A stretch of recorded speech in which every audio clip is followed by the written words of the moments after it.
여러분 안녕하세요. 아이러브9입니다. 오늘도 재미있는 소식 가지고 왔는데요. 시작하기 전에 구독과 좋아요 알림 설정 눌러주시면 최신 소식 빠르게 받아보실 수 있어요. 자, 여러분 테슬라 하면 뭐가 떠오르세요? 전기차의 상징 일론 머스크? 아니면 혹시 고장 잘 난다는 이미지? 사실 테슬라 초창기에는 품질 문제로 말이 많았거든요. 그런데 이번에 프랑스에서 완전 반전 드라마가 펼쳐졌어요. 프랑스 자동차 전문지 오토플러스가 2025년 신뢰도 랭킹을 발표했는데 테슬라가 무려 1위를 차지한 거예요. 이게 얼마나 대단한 일이냐면요. 지금까지 신뢰도 하면 늘 도요타가 부동의 1위였거든요. 도요타는 그야말로 신뢰성의 대명사잖아요. 캠리 코롤라 이런 차들 타보신 분들은 아시겠지만 정말 고장이 안 나요. 그래서 중고차 시장에서도 도요타는 값을 잘 받고요. 그런 도요타를 테슬라가 처음으로 제친 거예요. 일론 머스크도 얼마나 기뻤는지 자기 소셜미디어 플랫폼 X에 이 소식을 공유하면서 축하했어요. 이번 랭킹은 2026년 2월 6일에 발표됐는데요. 오토플러스라는 매거진에서 매년 발표하는 권위 있는 조사예요. 그런데 재미있는 건 테슬라가 이 랭킹에 이름을 올린 게 이번이 처음이라는 거예요. 왜냐하면 프랑스 시장에서 테슬라를 타는 사람들이 그동안 많지 않아서 통계를 낼 만큼 충분한 데이터가 없었거든요. 근데 최근 몇 년 사이에 프랑스에서도 전기차 붐이 일면서 테슬라 차량이 엄청 늘어났고 드디어 조사 대상에 포함될 만큼 차량 수가 많아진 거죠. 자, 그럼 이 조사가 어떻게 진행됐는지 좀 더 자세히 볼까요? 오토플러스는 2018년 1월 1일 이후에 프랑스에 등록된 차량들을 대상으로 했어요. 단 주행거리가 15만 킬로미터 미만인 차량들만 포함시켰고요. 그래서 너무 오래되거나 과하게 많이 탄 차는 제외된 거죠. 그리고 2025년 한 해 동안 보고된 초기 문제들을 중심으로 분석했어요. 여기서 초기 문제라는 건 차를 사고 얼마 안 돼서 나타나는 결함들을 말하는 건데 사실 이게 신뢰도를 판단하는 데 되게 중요해요. 왜냐하면 새 차인데 문제가 생기면 그만큼 설계나 제조 과정에 문제가 있다는 뜻이거든요. 더 놀라운 건 테슬라가 가솔린 하이브리드 전기차를 포함한 모든 파워트레인 유형을 통틀어서 1위를 차지했다는 거예요. 테슬라는 전기차만 만드니까 당연히 전기차 카테고리에서만 1위를 한 게 아니라 아예 전체 자동차 시장에서 도요타를 제치고 정상에 오른 거죠. 도요타는 그동안 오랫동안 벤치마크로 여겨졌던 브랜드인데 그걸 테슬라가 뛰어넘은 거예요. 그럼 테슬라자의 문제가 전혀 없었냐? 그건 아니에요. 오토플러스 보고서에 따르면 테슬라 차량에서도 일부 문제가 발견됐어요. 근데 그게 뭐냐면 서스펜션 암 쪽에 간혹 문제가 생기는 경우가 있었대요. 서스펜션 암은 차량의 현가장치 부품인데 노면에 충격을 흡수하고 승차감을 좋게 만드는 역할을 하죠. 근데 여기서 중요한 건 이 문제가 반복적으로 대량으로 발생한 게 아니라 개별적으로 몇몇 차량에서만 나타났다는 거예요. 그리고 설령 이런 문제가 생기더라도 테슬라의 워런티, 그러니까 보증기간이 4년 또는 8만 킬로미터까지니까 완전히 커버가 된대요. 이 외에도 몇 가지 보시면 핵심만 딱 이해하실 수 있습니다. 이 외에도 몇 가지 사소한 문제들이 보고됐는데요. 예를 들면 가끔 스크린의 글리치, 그러니까 화면이 순간 깜빡이거나 오류가 생기는 경우가 있었고요. 도어 핸들에서도 간혹 문제가 있었대요. 테슬라 타보신 분들은 아시겠지만 테슬라는 도어 핸들이 독특하게 생겼잖아요. 특히 모델 S 같은 경우는 평소에 핸들이 차체 안으로 들어가 있다가 차에 다가가면 쏙 나오는 식인데 이런 부분에서 가끔 작동이 안 되는 경우가 있었나 봐요. 근까지 보시면 핵심만 딱 이해하실 수 있습니다. 근데 이런 것들은 모두 경미한 문제로 분류됐어요. 자, 그런데 여기서 재미있는 게 나와요. 사실 테슬라는 독일에서는 평가가 별로 안 좋았거든요. 독일 자동차 클럽 ADAC라는 곳에서 발표한 기술 검사 보고서에서 테슬라 모델 3랑 모델 Y가 순위가 되게 낮았어요. 그럼 똑같은 차인데 왜 프랑스에서는 1위고 독일에서는 꼴등인 거냐?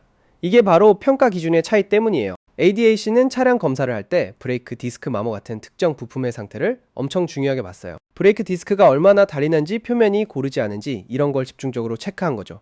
근데 전기차는 회생제동이라는 시스템을 쓰거든요. 브레이크를 밟지 않아도 모터가 역회전하면서 차를 감속시키고 그 에너지로 배터리를 충전하는 방식이에요. 그래서 일반 내연기관 차보다 브레이크를 훨씬 덜 쓰게 돼요. 브레이크를 덜 쓰면 디스크 표면에 녹이 슬거나 불균일하게 마모될 수 있는데 이게 검사에서 감점 요인이 된 거예요. 실제로 주행 안전성이나 신뢰성 문제는 아닌데 검사 기준상 불리하게 작용한 거죠. 반면에 오토플러스는 접근 방식이 완전히 달랐어요. 이 매거진은 실제로 차를 타는 사람들이 겪는 문제, 그러니까 리얼월드 데이터를 중심으로 봤어요. 차주들이 실제로 보고한 고장이나 결함 초기 소유 기간 동안 발생한 이슈들을 종합적으로 분석한 거죠. 특정 부품 하나하나를 현미경으로 들여다보듯 검사하는 게 아니라 전체적으로 차가 얼마나 문제없이 잘 굴러가느냐를 본 거예요. 그래서 결과가 완전히 다르게 나온 거죠. 오토플러스는 보고서에서 되게 중요한 포인트를 하나 짚었어요.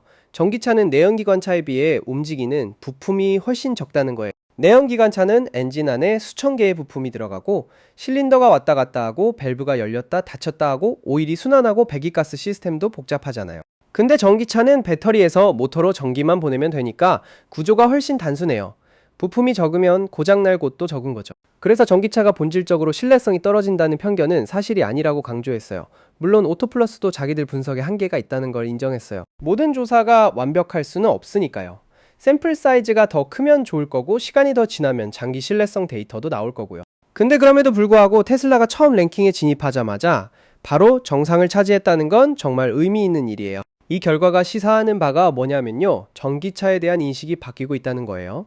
예전에는 전기차 하면 고장 잘 나고 배터리 문제 많고 신뢰할 수 없다는 이미지가 있었잖아요. 특히 테슬라는 초기에 품질 관리 문제로 엄청 욕을 먹었어요. 패널 갭이 들쭉날쭉하다, 도색이 고르지 않다, 내장재 마감이 조잡하다 등등. 근데 시간이 지나면서 테슬라가 제조 공정을 계속 개선했고 이제는 프랑스 같은 주요 자동차 시장에서 도요타보다 신뢰도가 높다는 평가를 받게 된 거죠. 프랑스는 자동차 문화가 되게 발달한 나라예요. 르노, 푸조, 시트로엔 같은 자국 브랜드도 있고 유럽 전역에서 다양한 브랜드가 경쟁하는 시장이거든요. 소비자들 눈도 높고 자동차에 대한 기준도 까다로워요. 그런 시장에서 테슬라가 1위를 했다는 건 정말 대단한 성과예요. 이번 랭킹이 발표되고 나서 일론 머스크가 X에 이 소식을 공유했다고 했잖아요. 머스크는 늘 테슬라에 대한 자부심이 강한 사람인데 이번에는 특히 더 기뻐했을 거예요. 왜냐하면 그동안 품질 문제로 계속 비판을 받아왔는데 이제는 그런 비판을 정면으로 반박할 수 있는 객관적인 데이터가 나온 거니까요. 또 하나 재미있는 건 프랑스에서 테슬라 차량 수가 늘어났다는 것 자체가 전기차 시장의 성장을 보여준다는 거예요. 2018년 1월 1일 이후 등록된 차량만 조사 대상으로 했는데 그 기간 동안 프랑스에서 테슬라가 충분히 많이 팔렸다는 뜻이잖아요.